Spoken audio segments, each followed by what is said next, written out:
Hello and welcome to Fanalytics. Today will be the FPL rundown.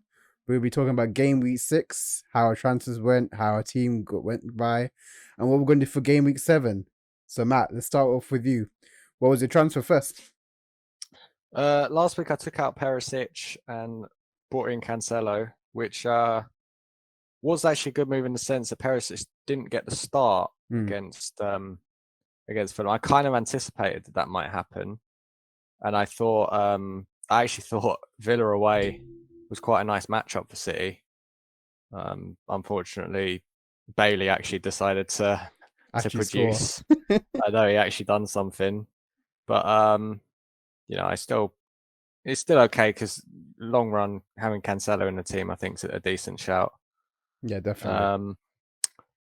Straight, kind of disappointing week, really.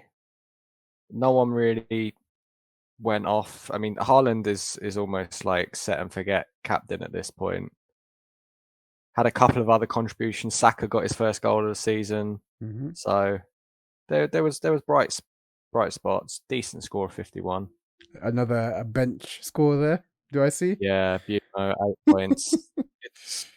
It's the way I write. This is just becoming a thing now. We're doing that. You just constantly have, and it's not even like clean sheets or like it's like goals. Like it's really frustrating that you think of all the points that you lose, right? Or the points that you're normally thinking of players that you haven't got in your team, right? Yeah. But with me, I feel like I've got the right players. It's just every week I've got points on the bench or captain the wrong guy. Yeah, very true. I can't really say much about that. That's all there is to it. I could be like riding way off into the distance if I'd nailed some of these picks. Good to know it's not the players, it's the manager. Yeah, he's a new two-shell in town. Let's go with my one. So last week I did a wild card. Yep, game week 6 wild card. First of us three, give a brief explanation of why I did a wild card. I've always been planning to do either a wild card week 6, week 12. Those are my 2 weeks that I target pre-season. I didn't want to do it in the international break where everyone did it at the same time. I wanted to get a little bit of an edge. But my wildcard wasn't too much of a change, to be fair. I dropped Cancelo to Trippier. I got Webster in. I got Trossard for Rodrigo. Got Zaha, Mitrovic. But yeah, the main reasons of why I wanted to do the wildcard was Mitrovic, Trossard, Zaha, and Trippier. The fixtures are looking good. I didn't feel much with Cancelo. I think it was 7 million. I didn't want to do a double City. I like a double C and double Liverpool. I kind of want to get rid of that. I think there's a lot more competitive teams now. I don't know if they're going to keep as many clean sheets. And this week it went decently well. I climbed up the ranks. Trent, annoyingly, 2 minutes ago, gets soft up by Klopp. I don't think anyone was seeing that coming. Yeah. And then my game week punt for this week was Darwin, because I was going to keep Jesus in. And yeah, I didn't learn from JT's point. I put Darwin in. I thought he might do something, but he'd be the first. I will say, in fairness, watching the game, he did have a good amount of shots. Yeah, good game. He played well, which obviously doesn't get much love FPL points wise, but in the long run, thinking of players in your team, that's a good sign. And I think you're right with the defenders. I think some of these big teams, clean sheets have been quite hard to come by for a lot of the big teams. And teams like Newcastle and Brighton, 2 teams that you targeted with players coming in, are great teams because they're those teams outside the top 6 that can keep clean sheets here and there. Obviously, it's not going to be as consistent as you expect the top teams to be, but at a time when the top teams are struggling for that, go with cheaper options. I was also looking to no rotations, so I think with top teams you're going to get a lot of rotations. I thought Mitrovic Starman for Fulham, no rotations. Zaha Starman for Crystal Palace, no rotation. Trossard, Trippier, speak them for themselves, I guess.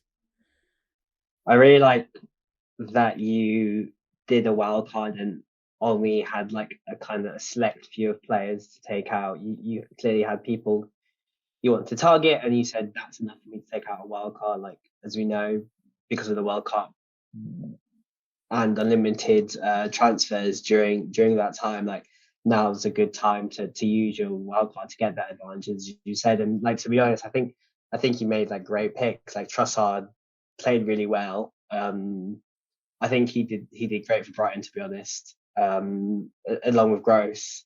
Mitrovic, like he got a goal, didn't he? And like he always looks like he's going to be in the goals or there or thereabouts, or at least be the focal point for Fulham, which we kind of discussed before is like a really important thing for those kind of mid-table teams or teams we think will be in the mid-table. Yeah. And Trippier as well. He's had such a great season. Like I'm really happy for him. Like I hope like his form takes him to the World Cup, because he did well last World Cup. Yeah, he's really consistent as well, Trippier. But I think you're right. We're like banging wildcard territory now. You're saying game week 12 as well, perhaps, that you targeted. That feels a little late. Yeah, that's why I went for a bit earlier this time. Considering I think there's 16 game weeks until yeah, the World 16. Cup. Yeah. So any time from now till sort of 10, I think's like prime time to get the wild card done. And you know, you had the changes to make. Go make the changes early. Get it done. Don't wait.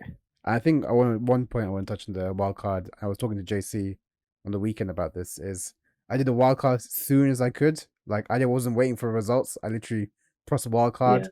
Didn't want to wait for any kind of players to kind of sway my decision. The wild card, that's it. I'm done with you. Now I won't look at my team until the next week. that tends how I tend to approach most of my weeks FPL wise, which can be dangerous because obviously players can pick up injuries in, say, Champions League or things like that. But I like to go early with my decision, just go with that, and then it's done. I'm not spending every day going back and forth, changing things here and there, you know? Yep. Let's go on to your transfer, JC. Yeah, so this week I obviously took out Rodrigo. I had him for a week, and then he kind of dislocated his shoulder, which is a bit unfortunate because he looks like he dislocated shoulder like someone we know. But so that was unfortunate. But I put in Gross and Gross. Is his name Gross? Yeah, Gross. Yeah, cool. It was a toss up between him and Trossard. I think he could have gone either way. I feel like Gross kind of, I don't know about you guys, but I feel like he'll always be in or there about the points. I feel like Trossard he's kind of hit and miss some weeks. Yeah. And just the nature of me, I just prefer that more constant stream of points. But Gross got a goal and an assist. Sorry, Trossard got a goal and an assist. Gross could have got 2 assists, but Sonny March missed that 1-on-1, which was a bit annoying. That guy, I think that kind of perfectly encapsulates the difference between Gross and Trossard. Like what you just said, I think Trossard had one of those weeks where he went off, where it got you a load of points. But I think you're right. I think Gross will just get those sort of 5 and 6 point hauls like more consistently. Yeah. I think when I was in the wild card, I was really debating between Gross, Trossard, and even March. I'm glad I didn't choose March because that guy's a trap. But the reason I didn't go with I went with Trossard instead of Gross. He has more penalty touches. I just like players more in the box. But with Gross, you have set pieces and free kick deliveries. It's a big team with Dunk, Webster. I think he's a great pick, and he's cheap as well. The way Brighton are playing, I don't think there's a wrong pick there. No. Although, you know, watch your space because Graham Potter might be soon on his way out, right? Don't do it. Don't do it. Yeah, please don't. I don't have another wild I would card. love to see him.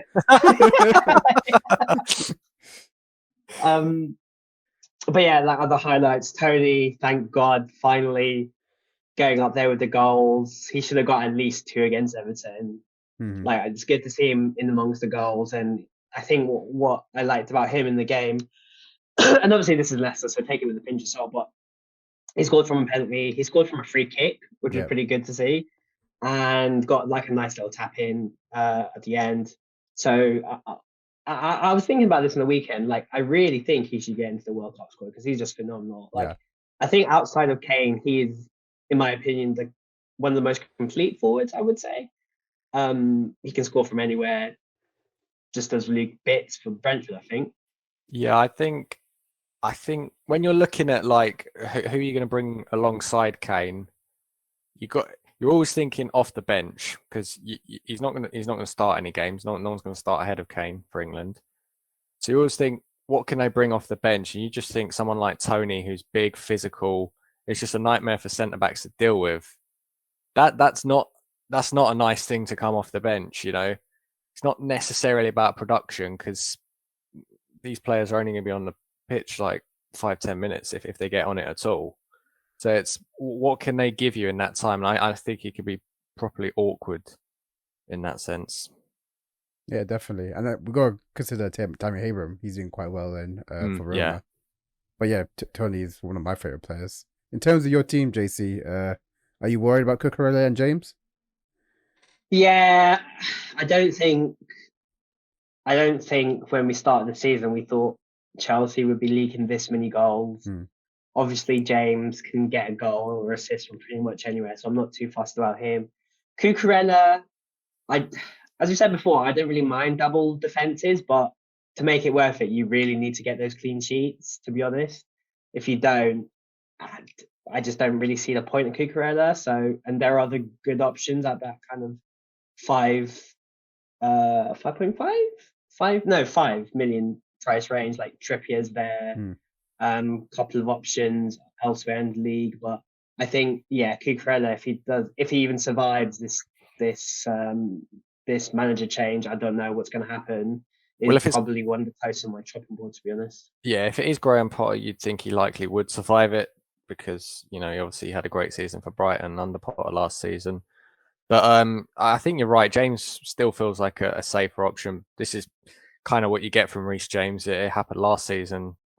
Anyone that had him in their FPL sides last year can attest to that there was some frustrating spells. But yeah, Cucurella, especially with Chilwell sort of coming into the side and starting to do well, he feels like more of a rotation risk. You've got Fofana, Koulibaly, Thiago Silva at centre back. I don't feel that Cucurella is going to get too much game time as a left centre back or anything like that. So it'd only be in that sort of fullback / wing back spot, and he might be splitting time with Chilwell. You feel? I think the one good thing is that I think I need to double check the list right now, but I think Chilwell is starting has started. Did he start? He started. Yeah, he started against Dynamo. Yeah. Okay. So I think that does put him in good stead. But I mean, long term, I'm not sure where his position would be, because if he's at a left centre back, I'm not really sure I'd want that. I'd probably rather Trippier at that 5 million range, to be honest. Lovely. So this is now the leaderboard for this week. This is the first time I'm top, just about though, with 5 points, but still autoplay. Yes, you can boo me. Oh, we will. But let's look at game week 7. These are the matches coming next week. Let's start with UJC. Any matches here that kind of catch the eye for you? I'm sorry. I think that Leicester Manchester United game is probably a good one for me. Leicester United? No, Palace United. Oh, sorry, Palace United game. So I'm looking at the wrong one. The Palace United game is a good one for me. I feel like United are in good form. Obviously, Ten Hag's taken them a lot away in terms of kind of the defensive structure. The players are playing really well. They really seem up for it. We'll get onto like our ones to watch out later, but I just feel like United finally have like their identity back, which is like blistering pace counter-attacking team, which is fine. I have no problems with that. It's just that sometimes it wouldn't work last season, but I feel like, with the Arsenal game that just went, you really feel like United are bang on form and where they need to be. So in there with the goals, you want to see lots of good play by like Eriksen and Fernandes and Sancho and Rashford. Like there's a lot of options there, I think. It's just picking the right one, I would say. Yep. How about you, Matt? Any match here that you think would be kind of key for your decision making? Yeah, I think Leeds Forest sticks out because there's a few Leeds players that feel like good options. Even with Rodrigo injured, guys like Jack Harrison, Sinisterra starting to sort of get some game time, could potentially be an option long term. That feels like a good game for them, Mm-hmm. with Forest giving up the number of chances that they do. And then there's the Man City Tottenham game is intriguing as well. You know, will Haaland still be, you know, such a great captaincy option in a game like that at home to Spurs? We'll see how that goes. And but yeah, you know, Arsenal at home to Everton. You'd think on paper, but you know, we've mentioned it a couple of times how well Everton are playing the last few weeks. It's not the prettiest football, but they are playing hard for Lampard. Yeah, definitely. Yeah, those are two kind of matches I would say as well. Arsenal, Everton, and Liverpool, Wolves. I want to see Yeah, like reaction from teams. So obviously, Arsenal is the first time they lost the season. yeah, How do they react? They're at home Yeah. against Everton, but it'd be good to see. Does Arteta make changes? I don't think so. He shouldn't do. But I just want to not see how the widespread. I want to see how the players respond. And same with Liverpool. Now they got all five attackers back. I want to see how he's going to chop and change it, especially with the Champions League today. Yeah. Today is it? Yeah. Yeah, today. and that's a real interesting thing. Is okay now Champions League is up and running. How does that affect rotation? Because I think looking at Liverpool Wolves, you fancy some Liverpool defensive options. Yeah. In a fixture like that, Mhm. a side that can't score goals against a team in Liverpool that generally doesn't concede very many at Anfield.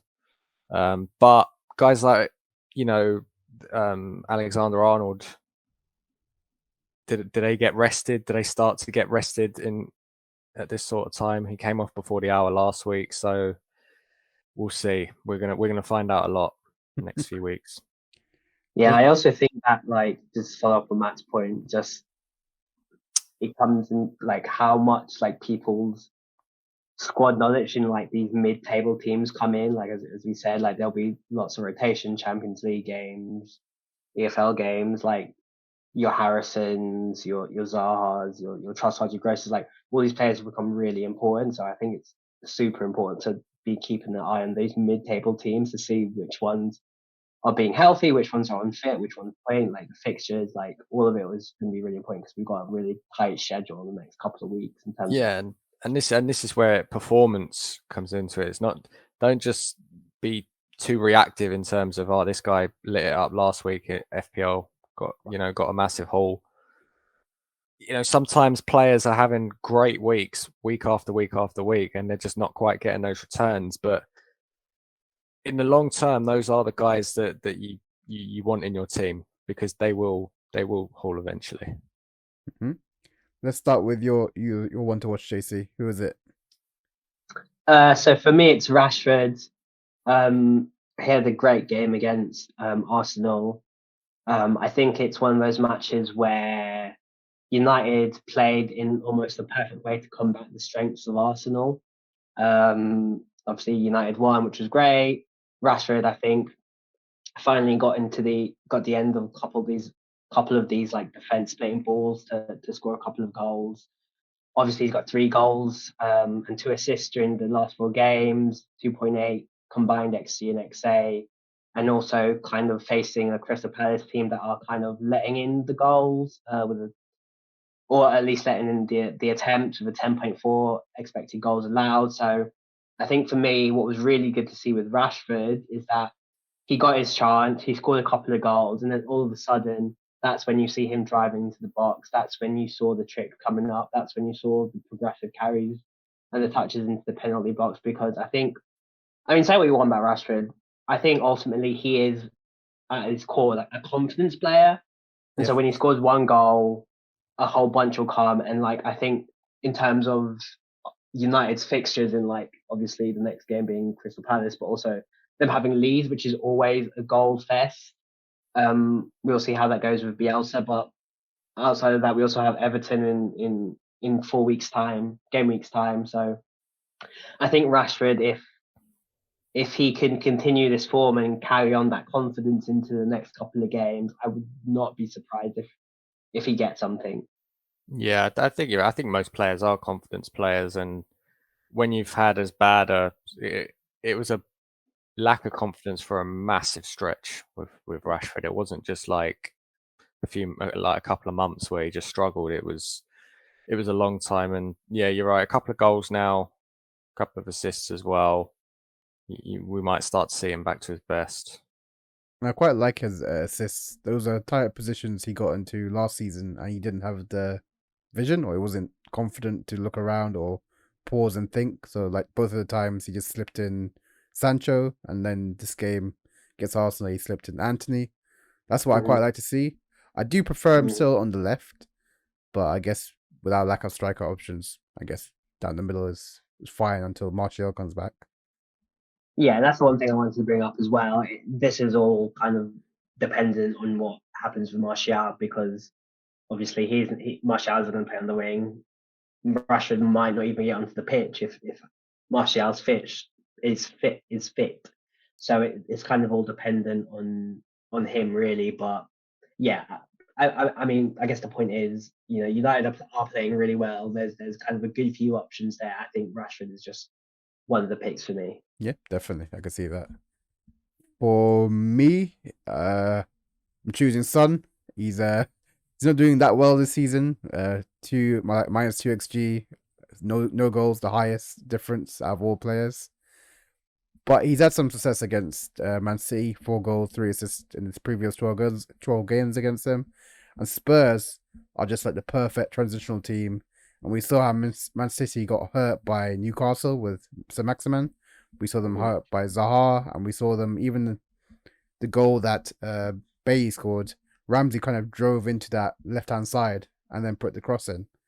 So that's what I'm kind of thinking with Son, that left-hand space. You would think Kyle Walker is quite a defensive unit, but he can be getter. And Son, maybe his confidence, this is the game to turn his confidence around for me. Yeah, Kyle Walker also missed the Champions League game with injury, I think. So he might not even be Oh yeah, they had Cancelo at the right side. Yeah. So whether they keep Cancelo at right back or whether they have a different, maybe John Stones or something, who knows what they're going to do. But I was tempted to choose Son as well this week because just because of that record against Man City, and it would be quite sort of Son-like, I guess, if like you think of all these weeks where he just can't score against any of these sides, and then it's Man City where he just completely goes off. And we're getting back to his best. It's just the sort of game it would feel like his kind of game where Tottenham are going to defend quite deep, and it's going to be quick strike attacking. Like one ball over the top. Son could get on the end of it, and he is a great finisher. Like, don't let his record in this season like he's still a fantastic finisher. So especially against City, I still remember game week 1 last season, scored the exact same goal, and Spurs do seem to have City's number, don't they? Yeah, definitely. Who did you pick, Matt?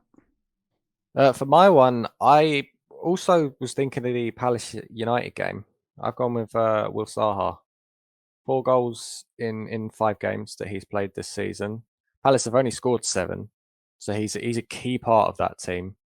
0.55 xG per 90, 0.22 XA per 90. So, he's frequently involved in everything they do, attack-wise. Manchester United, they're defensively on paper, it has been better the last 4 games, only the 2 conceded, but they are giving up 1.68 XG against per 90. So, they do give up chances. Someone like Zaha, could this be his sort of game? And you always throw in the old, he used to play for United and it didn't work out. Is it still something that burns inside or whatever? But I like Palace in this game. I just think this is going to be a real tricky game for United. It's probably our first game where we really have to break down the team.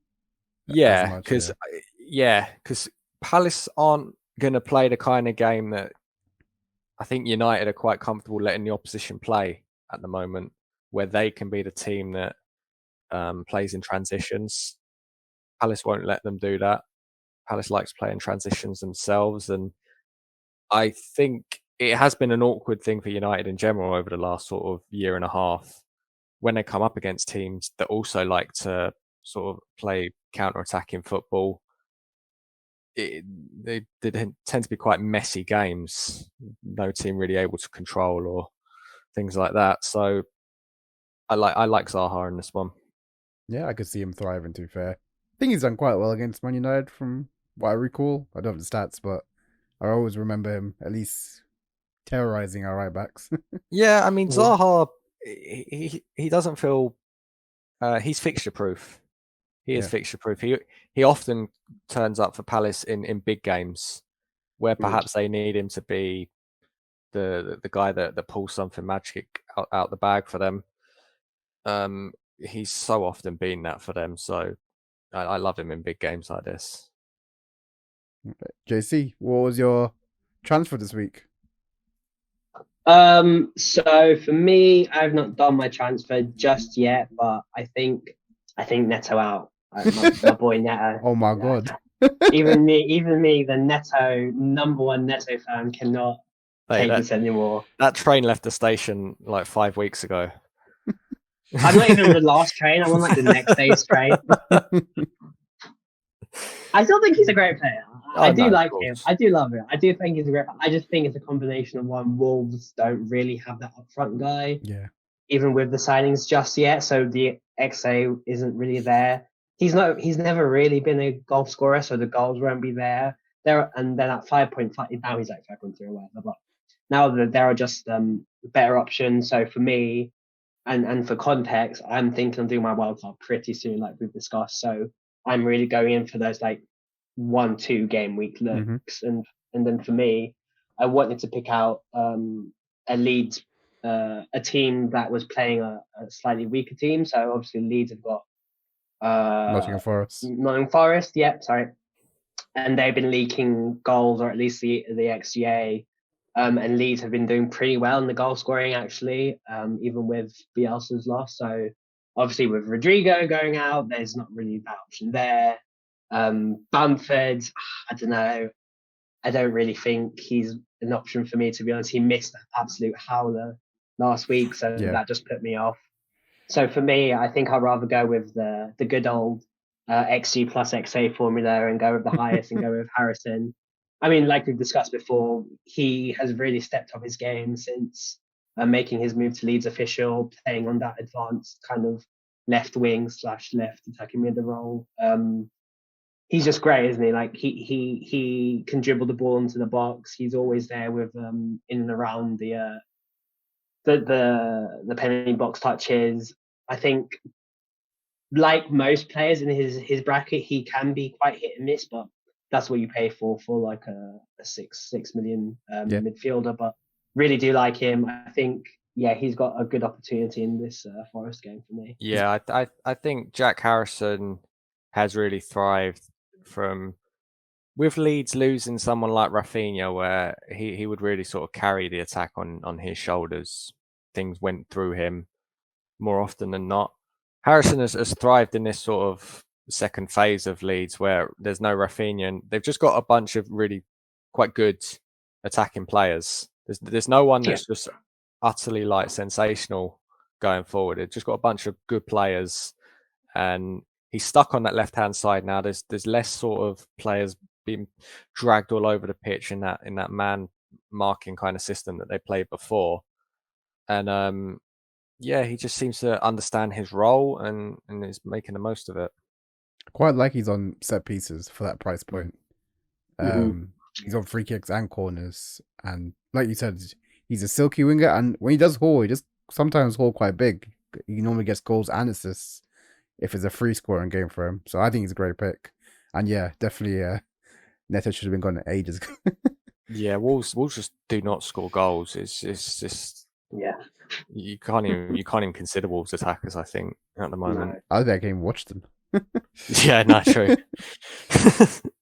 Except for when Neves becomes Roberto Carlos 30 yards out. That's the only goal he'll ever score. Is that the only goal they scored? No, Podence has got 2, I think. But just kind of thereabouts. It was bound to score against one of them. For me, I haven't made my transfer yet. So Nunes was my gamble, from the wildcard last week. And I've got 3 options, and I've got a really big headache from going from each one. So I'm going for either Tony, Jesus, back to Jesus, or Isaac. My heart is telling me to go with Isaac. My brain is telling me to go with Jesus.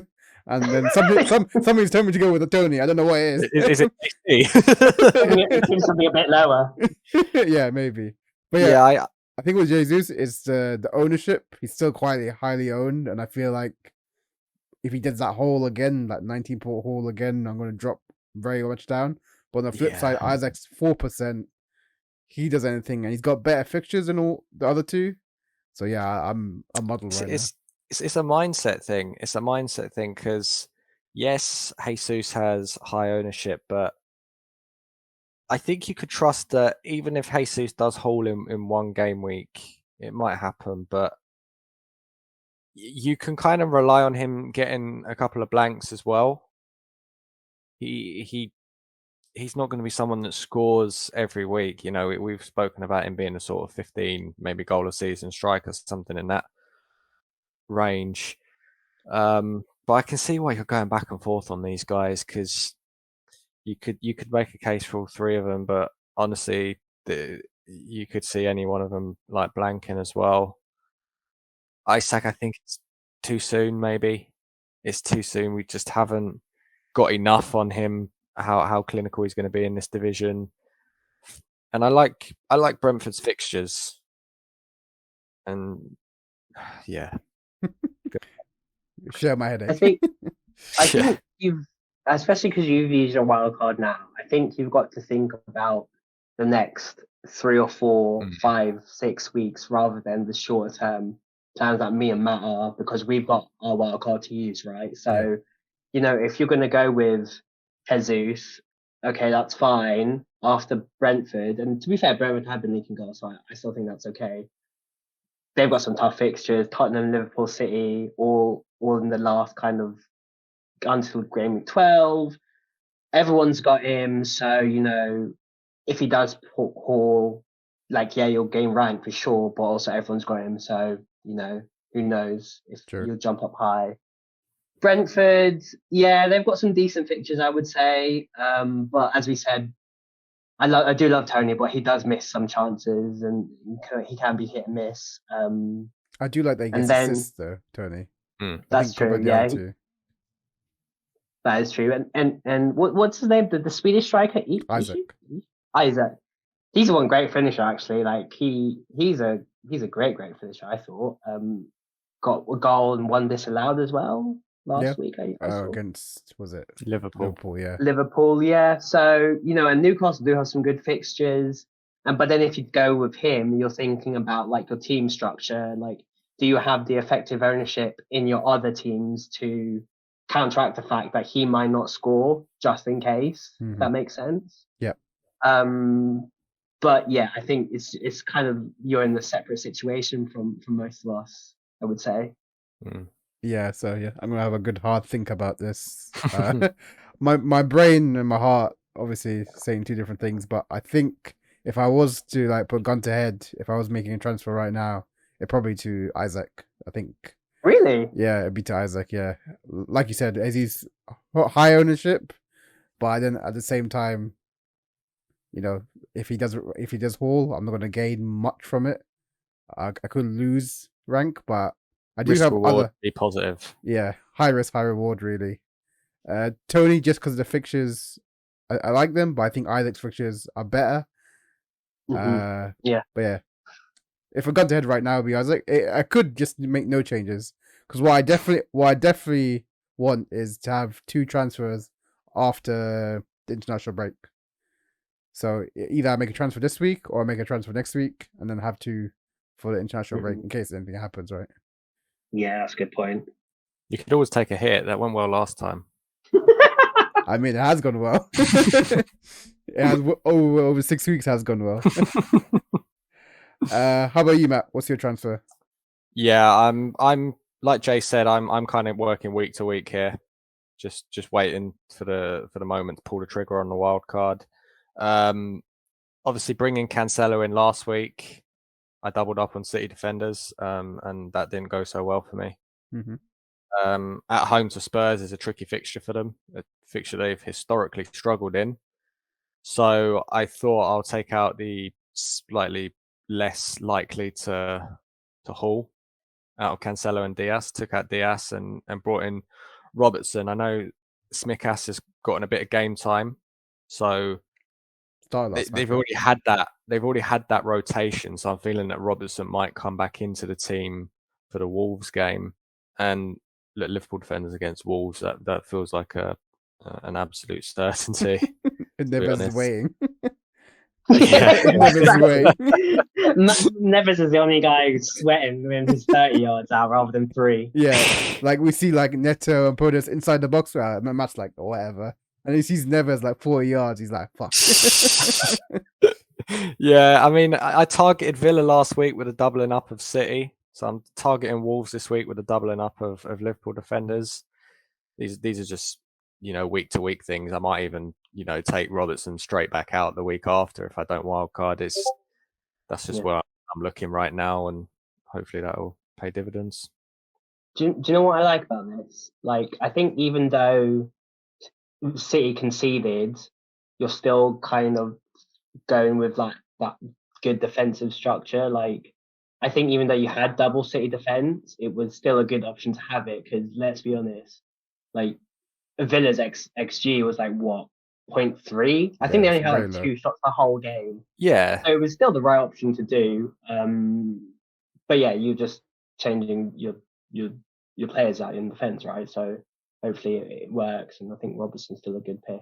Yeah, especially considering for the most part, I'm quite happy with my team. I feel like everyone at some point has had like a really good week so far this season in my team.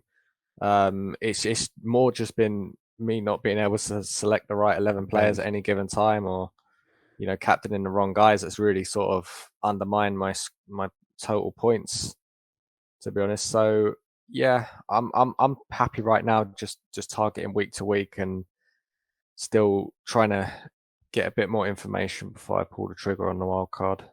Yeah, I quite like I like Robertson as a player. This season he hasn't hit the heights as much of Liverpool players have, but I'm scared of minutes. I'm scared of like if they can sub out Trent before 60th minute, and then Robertson's been subbed off I think every game for Timuskas. Yeah, for me that'd be scared. Well, I had a good one earlier in the season where, what was it that happened? I had Diaz and he was benched in the Newcastle game. So I was thinking, oh God, like, he's benched. But then Ake got injured in the first like 20 minutes. So he came on and I thought, brilliant, he's going to play enough minutes to get the clean sheet. And then they ended up conceding 3 goals. So it's a bit of a roller coaster. Hopefully you don't get hurt again. But yep. Thanks for everyone for watching. Like, subscribe if you want to see more, and we'll see you next week. Ciao. Brilliant. Thanks, guys. Bye.